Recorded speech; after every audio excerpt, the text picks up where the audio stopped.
So, magbubukas ako ng in-order kong parcel. Ito siya. So, umorder ako ng VE rings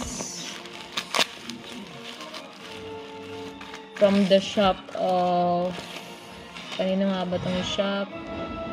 Kay SNL shop. So, medyo mahirap siyang buksan kasi ang kapal-kapal ng box ng bubble wrap.